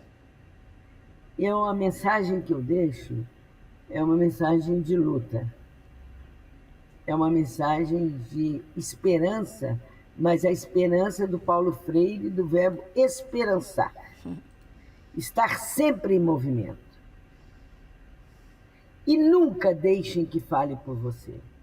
Use a sua própria voz, porque a sua voz é o seu lugar de fala, e esse lugar de fala é o lugar de ser de você como sujeito da história. E nós, mulheres, sempre fomos protagonistas dos maiores processos revolucionários. Rapidamente, eu participei da luta contra a ditadura, fui presa, fui torturada e estou aqui lutando porque eu acredito que a luta rejuvenesce. Quem rejuvenesce o espírito, rejuvenesce a alma, rejuvenesce a condição de sujeito. E porque eu, como todas as mulheres, vocês que me ouvem, jovens, adultas, idosas, brancas, negras, indígenas, transexuais, deficientes, lésbicas, bi, vão à luta. E eu convido a todas as vocês para estarem conosco no dia 8 de março, às 4h, na frente do MASP. Será um grande movimento, é o primeiro grande movimento deste ano, de 22, tão importante na história do nosso país. Muito bom, convite feito. MASP, vão do MASP, Avenida Paulista, para quem estiver em São Paulo, claro. Mas quem não tiver, claro que as redes sociais vão bombar também. Procure na sua cidade. Sim, exato, participar de atos na sua cidade ou acompanhar pelas redes sociais, é óbvio. Muito obrigada, ministra Eleonora Menicucci, ex-ministra de Políticas Públicas para as Mulheres no governo da presidenta Dilma Rousseff e professora titular de Saúde Pública da Unifesp, da vida mesmo, né, ministra? Muito obrigada, foi muito emocionante falar com a senhora. Parabéns para nós e até uma próxima oportunidade. Muito obrigada a vocês, a TVT, uma dupla sensacional. Obrigada, ministra. Abraço. Revista Brasil TVT vai para mais um intervalo e daqui a pouco a gente volta para o último bloco. Não saia daí.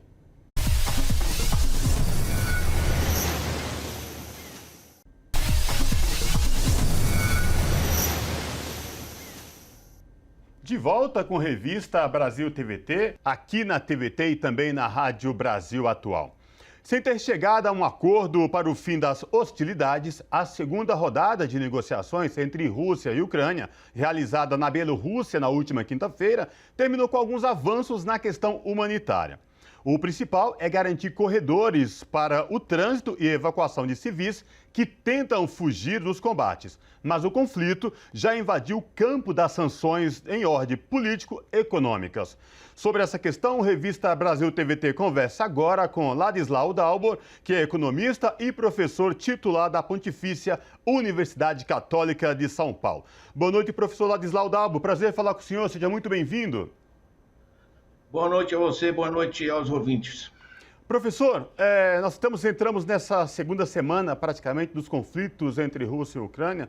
Para entendimento para os nossos telespectadores aqui da TVT e ouvintes da Rádio Brasil Atual, o que o senhor pode falar para a gente atualmente deste conflito, professor? Olha, basicamente, nós temos que pegar o pano de fundo, tá? Não tem como. O essencial é o seguinte, a Ucrânia foi, durante séculos, parte da Rússia. E durante 70 anos a União Soviética fazia parte da Rússia. Então toda a parte leste da Ucrânia tem uma grande população russa, né? E estão convivendo juntos a população ucraniana e a população russa, né? Os acordos de Minsk decretaram que ia se dar autonomia para essa região russa e que ia se respeitar. Naturalmente não se respeitou. Essa é uma dimensão. Você está fazendo conviver num país duas populações diferentes, que é extremamente complicado e muito aproveitável para você jogar uma contra as outras. O segundo ponto é que toda a parte oeste da Ucrânia, ela, durante a Segunda Guerra Mundial, ela se juntou aos nazistas. Ela fez corpos militares SS, provocou massacres.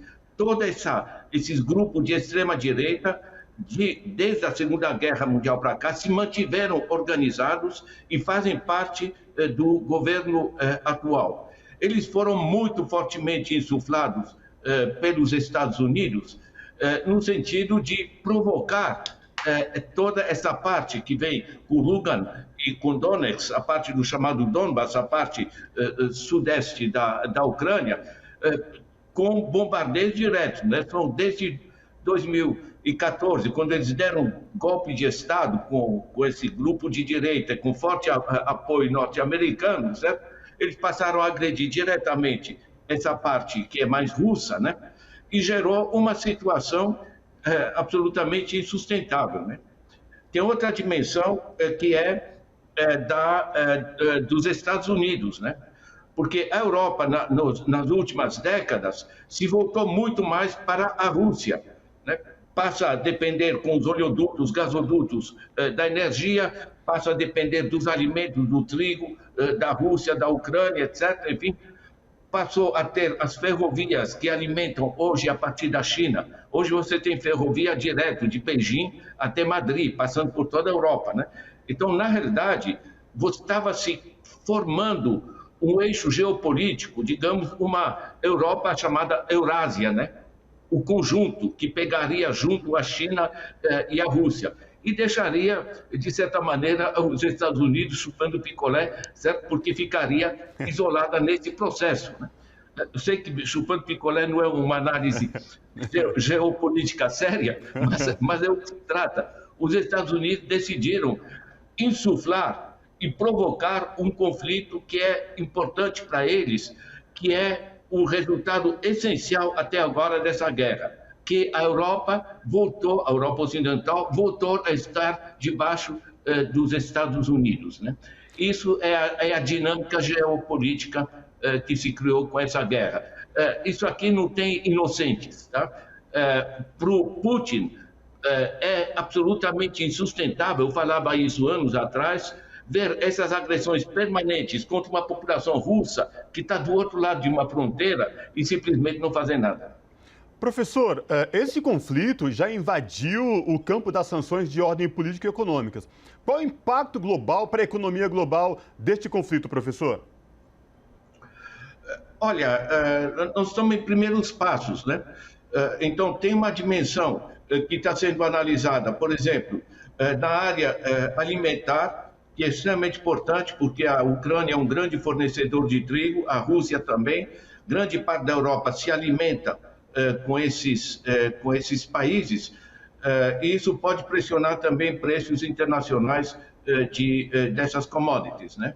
Outra dimensão é a energética, certo? Porque a Europa depende vitalmente da Ásia para a sua alimentação em energia, e é vital, é profundamente dependente, tanto assim que estava se terminando de construir um segundo oleoduto, né, que a Alemanha bloqueou agora, né?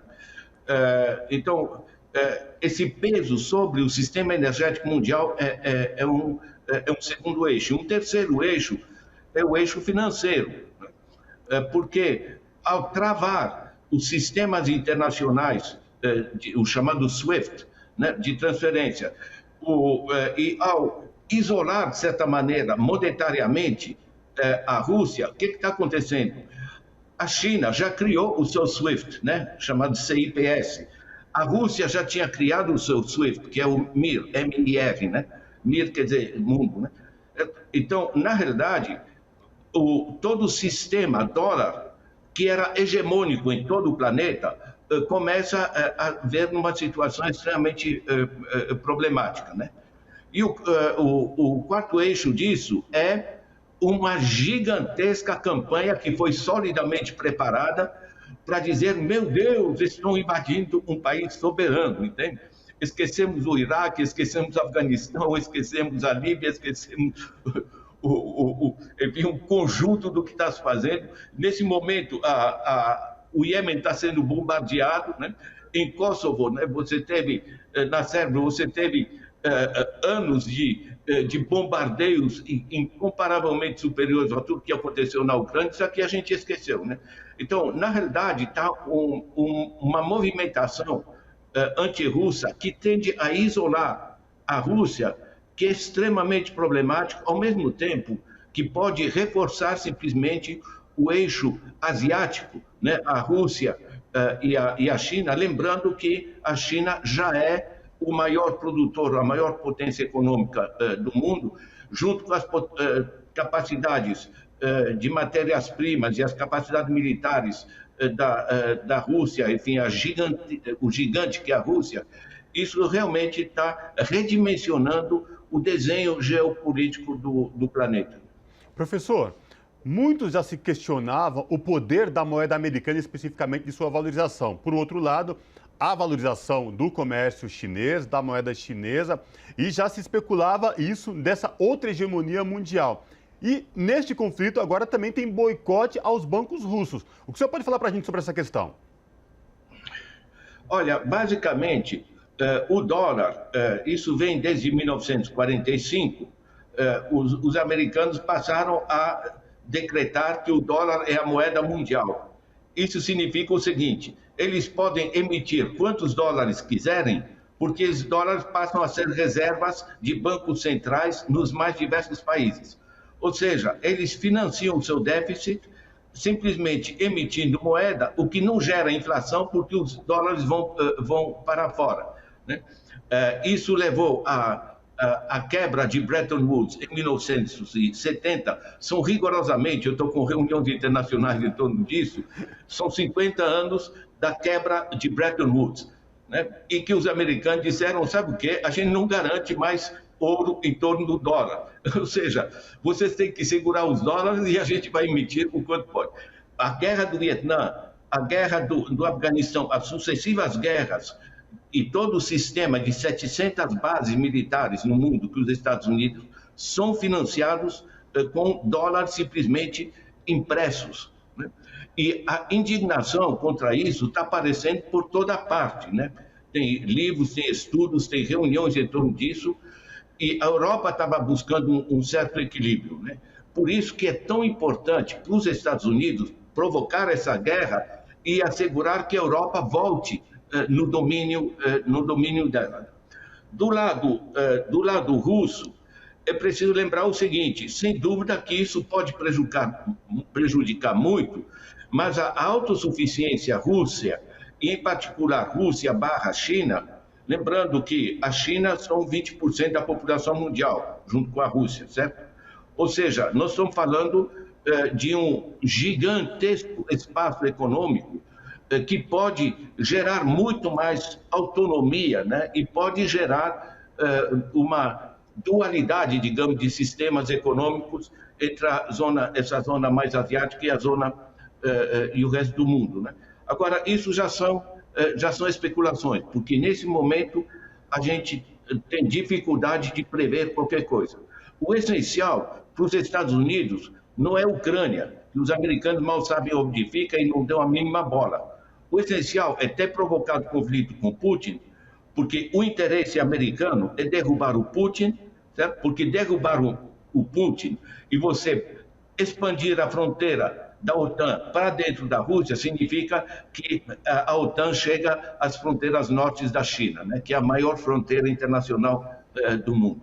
Isso é que está em jogo, né? É geopolítica mesmo.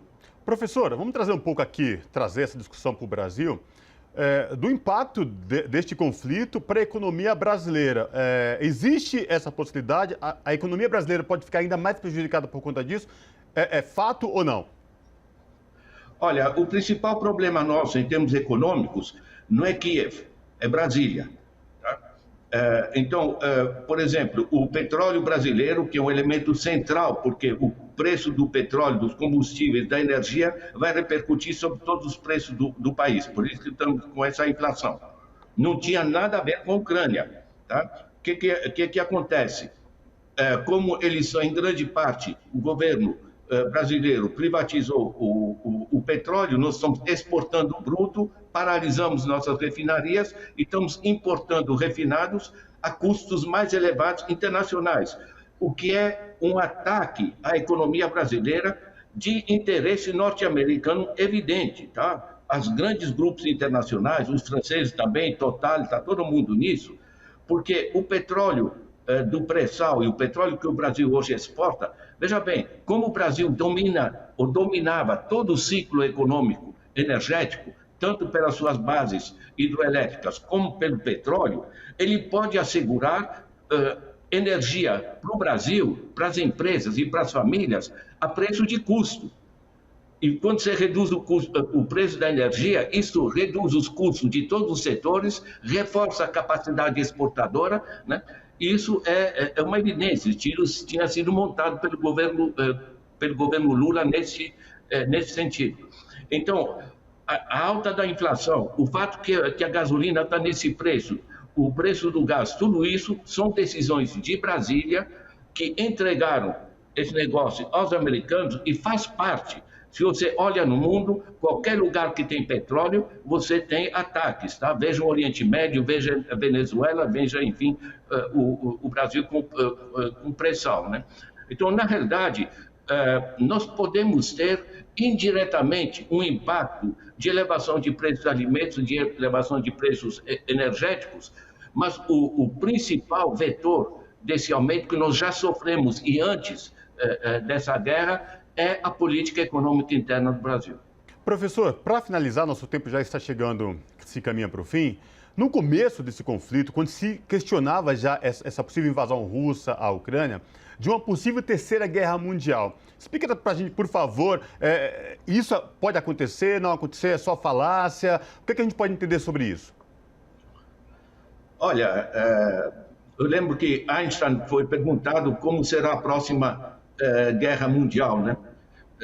Ele disse assim, a próxima eu não sei como vai ser, a terceira, mas a quarta eu sei, a quarta vai ser com pedras e pau. Ou seja, é tão destrutiva a ideia de uma guerra, digamos, de uma guerra mundial, nuclear, etc., isso é o fim da humanidade, né? Então, de certa maneira, a ameaça nuclear tem contido, lembrem, por exemplo, quando os russos instalaram mísseis em Cuba, né? Os americanos disseram nada de mísseis na nossa fronteira e ameaçaram com guerra, né? A Rússia recuou. Agora, os americanos que estão querendo instalar mísseis na fronteira russa, a Rússia não tá aceitando. Eu acho que é um jogo extremamente perigoso, de gato e rato, né? É uma geopolítica que é provocada pelos Estados Unidos. Eu volto a dizer, não era viável a Rússia, na sua fronteira, ver as suas populações 8 anos seguidos sendo bombardeadas ali, no leste da Ucrânia, e simplesmente não reagirem, dizer é população de outro país, né? Para mim, é uma situação extremamente perigosa, porque não se sabe em que momento haverá uma não sei como qualificar, certo? O efeito desastroso. Eu penso na Primeira Guerra Mundial, que começou com um negócio completamente ridículo, que é a morte lá do nobre na Iugoslávia, né? Na realidade, não se sabe para onde vai. Agora, os interesses dos grupos militares nos Estados Unidos são extremamente poderosos, em particular no grupo republicano. E os republicanos dos Estados Unidos são gente que realmente não são confiáveis para nada. De democratas, eles não têm mais nada. Perfeito. Professor Ladislau Dauber, economista e professor titular da Pontifícia Universidade Católica de São Paulo. Sempre um prazer falar com o senhor. Vamos aguardar o desenrolar deste conflito. Espero que acabe o quanto antes, porque, como sempre, quem acaba pagando é a população, o trabalhador. Professor, obrigado. Foi bom falar com o senhor. Até uma próxima oportunidade, viu? Abraço. Tudo de bom. Um abraço para todo mundo aí. Abraço. O nosso momento cultural de hoje é com a cantora, compositora e poeta paulistana Cíntia da Silva Santos, mais conhecida como Kimani. Ela está lançando o álbum Fé Refeita, um convite para se conectar com as magias e saberes ancestrais. Vamos acompanhar agora o videoclipe com a música Orá Iê. Andei tão só, silêncio e som que fala. Tardei em ser dom, ora eu seca que desangua. Ora iê, iê, iê, ora iê, iê, iê, ora iê.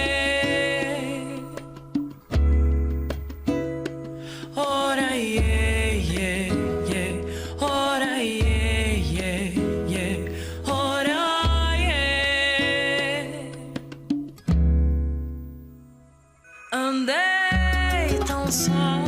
silêncio e som que fala.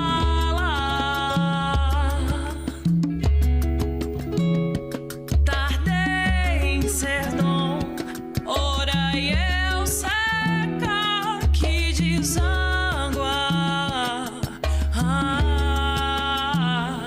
Ora e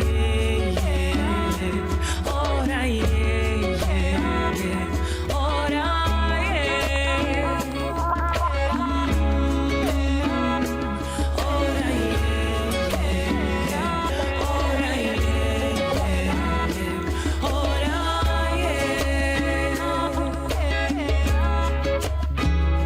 rezei aos céus, senti meu ser inundar.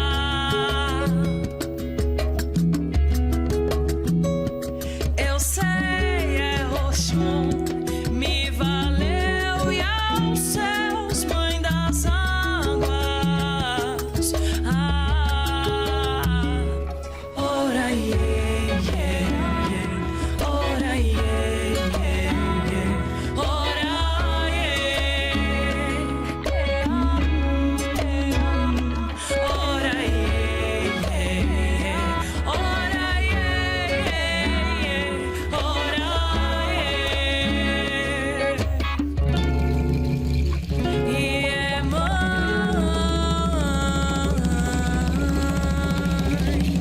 não me deixa tropeçar, cair, e é mãe.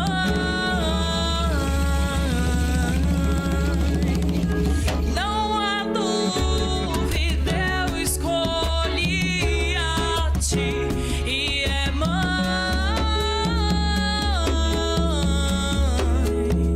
Vou ser luz e luz, me deixa ir, e é mãe.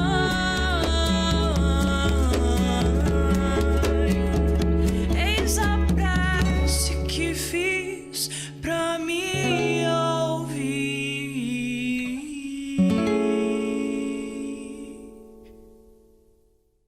E com esse belo clipe, com essa bela música maravilhosa, a gente chega ao fim de mais um Revista Brasil TVT, Maria Tereza. Isso mesmo, eu desejo um ótimo final de semana para você. Quero dedicar esse programa a todas as mulheres que estão nos assistindo, aqui que fazem também do programa e que, como a gente viu, são, desculpa Cosmo, mas são a esperança para um mundo melhor.